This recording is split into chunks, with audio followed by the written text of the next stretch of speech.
और उनकी मतलब किस्मत। आप ये कह रहे हैं कि जो 6 लोग जो छोड़ के गए वो तो गए, अब जो हाँ बचे हुए हैं वो भी हाँ अब घिर जाएंगे। उनके हाँ। खिलाफ मतलब लोकसभा स्पीकर जो है वो भी लेके आ सकता है, और इसमें इसमें इनके खिलाफ वो मुकदमा भी चल सकता है कि आपने लोकसभा स्पीकर को चीट किया है या गलत उनको यस, जानकारी दी। गुमराह किया, गलत ला दिया है। और किस लिए दिया है? अदर पार्टी को उसकी इमेज खराब हो, अभी देखिए, संविधान के हिसाब से ये 6 सांसद प्रोटेक्टेड है। उन्होंने जो काम किया है कानून के दायरे में किया है, और आप उनको कह रहे हो कि उन्होंने गैर कानूनी काम किया है। हम्म। तो वो गैर कानून का तो डिफामेशन हो गया ना। हम्म। तो जो पुराने आईपीसी 500 वाले जो सेक्शन थे डिफामेशन के, नए बीएनएस के सेक्शन है, वो सब सेक्शन लग जाएंगे उनपे। और वो कॉम्पेंसेशन मांग सकते हैं, डैमेज मांग सकते हैं वो 6 सांसद। हम्म। अच्छा, अब इम्पोर्टेंट बात यह है कि श्रीमान उद्धव ठाकरे ने राम रक्षा अभियान शुरू किया है नागपुर से। कल कल रैली है नागपुर में। तो नागपुर क्यों चुना है उन्होंने?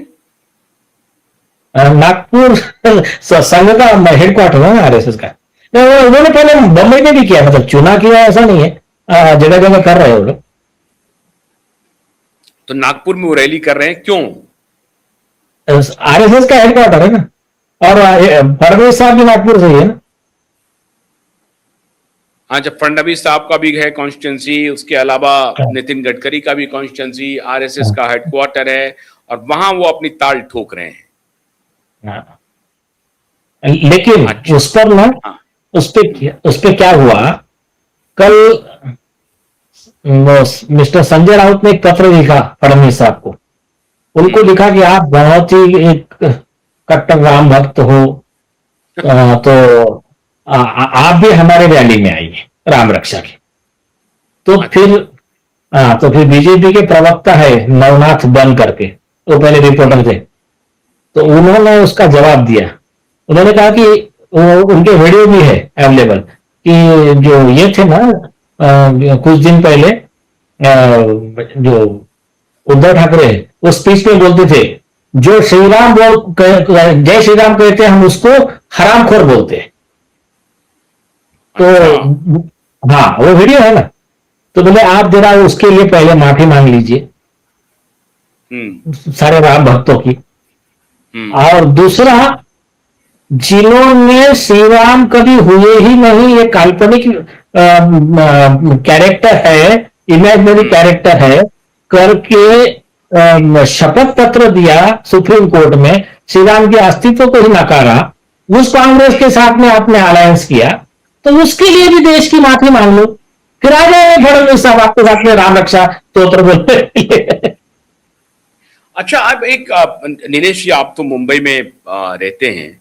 ये जो शरद पवार जी का जो प्रकरण हुआ है, क्या उससे जो बाकी जो बचा खुचा था वो भी खत्म हो गया उद्धव ठाकरे?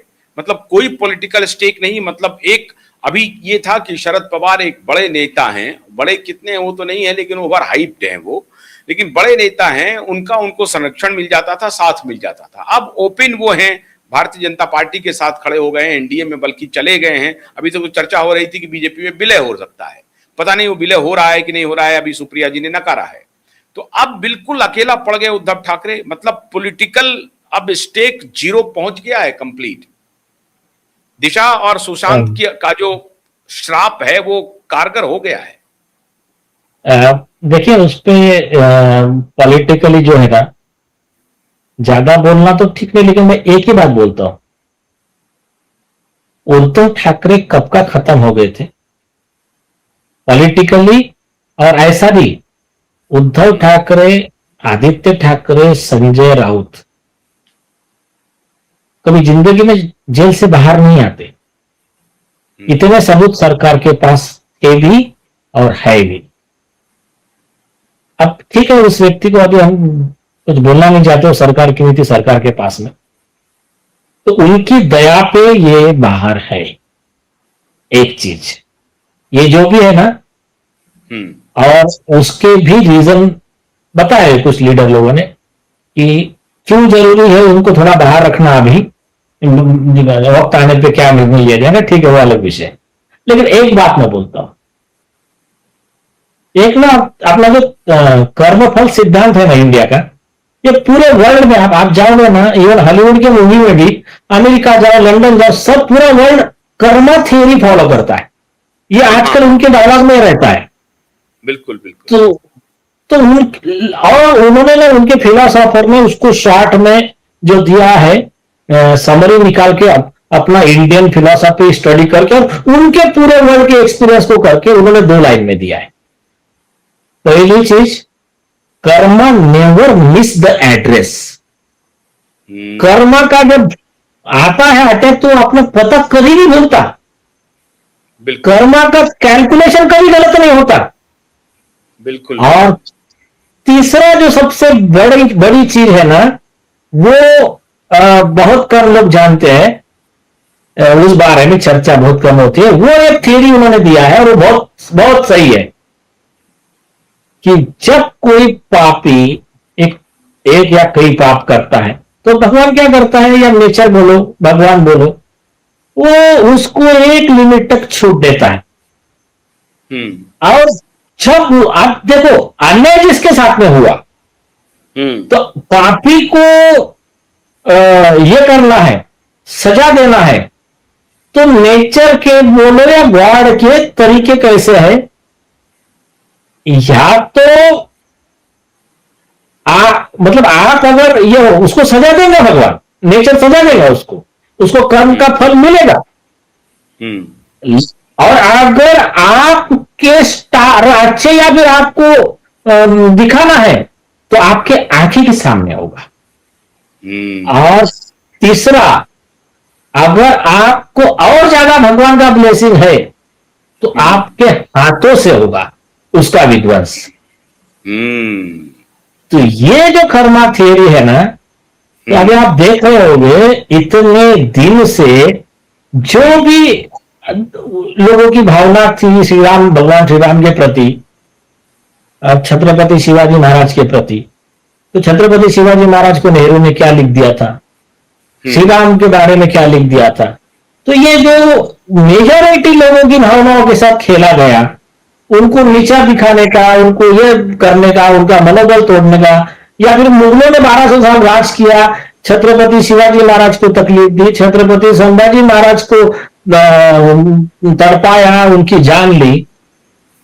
तो हमारी पीढ़ी इस बारे में भाग्यवान है कि हम आंखी के सामने देख रहे हैं कि जो औरंगजेब था या औरंगजेब के प्रवृत्ति वाले लोग थे, उनका जो आज हाल हो रहा है, और आज छत्रपति शिवाजी महाराज को मानने वाले, भगवान श्री राम को मानने वाले हो, इन लोगों के पैसे आज दिन ब दिन अच्छे दिन बढ़ते जा रहे हैं।